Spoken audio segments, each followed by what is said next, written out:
Aminata Haïdara, journaliste pour Africulture, nous a rejoint. Aminata, vous avez choisi de nous faire découvrir le nouveau roman de Mohamed Mbougar Sarr, Silence du cœur. Le romancier s'attaque à la thématique brûlante de l'immigration.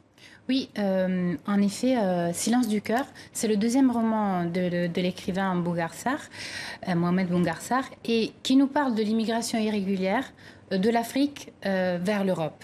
Il le fait à travers l'histoire de 72 hommes, 72 migrants venant de différents pays d'Afrique, qui s'installent dans un village en plein milieu de Sicile.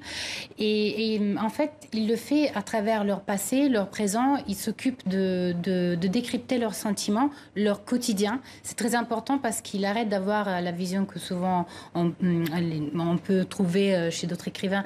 Il nous propose un regard plus intime. Voilà, c'est pas une masse indifférenciée, mais c'est vraiment un regard intime sur leur parcours personnel, sur les ressentis aussi des locaux siciliens. Donc, il s'occupe de montrer ce silence du cœur, dans le sens le silence de qui ne peut pas s'exprimer, de qui a des souffrances enfuies, ou aussi le silence de qui a un manque d'empathie, voire d'agressivité, et enfin, qui a une sorte de haine vis-à-vis des migrants. Il interprète tous les degrés de l'accueil, on va dire. Et il utilise plusieurs formes narratives dans un même roman. Oui, il utilise plusieurs voix, donc il y a une voix narrative de base, on va dire, et ensuite il y a plusieurs parties qui sont confiées à un journal intime, ou bien à des actes judiciaires, à des papiers journalistiques, et aussi une pièce de théâtre, on peut trouver aussi à l'intérieur. Et justement, Sarr est en train de s'imposer comme une figure montante de la littérature. Oui, c'est son deuxième roman, on l'a dit, et le premier, Terre Sainte, a reçu deux grands prix, le prix du roman métis et le prix Kuruma, et en 2015. Et en fait, la spécificité de Sarr, c'est celle de se définir un écrivain qui est un historien du détail présent. En fait, c'est ce qu'il souhaite, c'est-à-dire s'attaquer toujours à des éléments de l'actualité pour nourrir une réflexion plus profonde, pour porter à la surface des sujets. Et justement, comment il arrive à pousser le lecteur dans ses retranchements par rapport à l'actualité? Par exemple, dans Terre Sainte, il s'était concentré sur la thématique de l'intégrisme religieux au nord du Mali. Il avait questionné des thématiques comme la justice, le sens de la responsabilité, la lâcheté, le courage, etc. Voilà. Et sur le thème de la migration, quelles questions il a posées? Il a posé plusieurs questions. Par exemple, il s'est intéressé aux thématiques comme le vivre ensemble.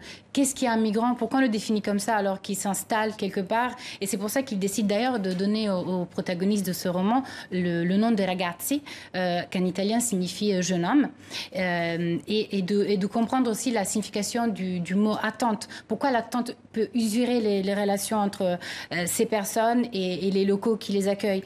Pourquoi l'attente empêche d'envisager un futur sans document, par exemple? Est-ce que finalement sa force, c'est pas de coller à l'actualité pour permettre une réflexion? Exactement, oui, c'est ce qu'il a toujours fait et c'est ce qui lui intéresse le plus, c'est ça, de vraiment s'attacher aux détails. Si Sarr a une obsession, il le disait d'ailleurs il n'y a pas longtemps lors d'une table ronde, c'est celle de s'attacher aux détails de façon obsessionnelle, les détails de l'histoire pour développer, comme je l'ai dit, des thématiques actuelles. Et c'est une démarche de plus en plus actuelle chez les écrivains? Oui, exactement. Et c'est ce que j'ai pu constater aussi en fin octobre lors d'une table ronde organisée par les universités de présence africaine.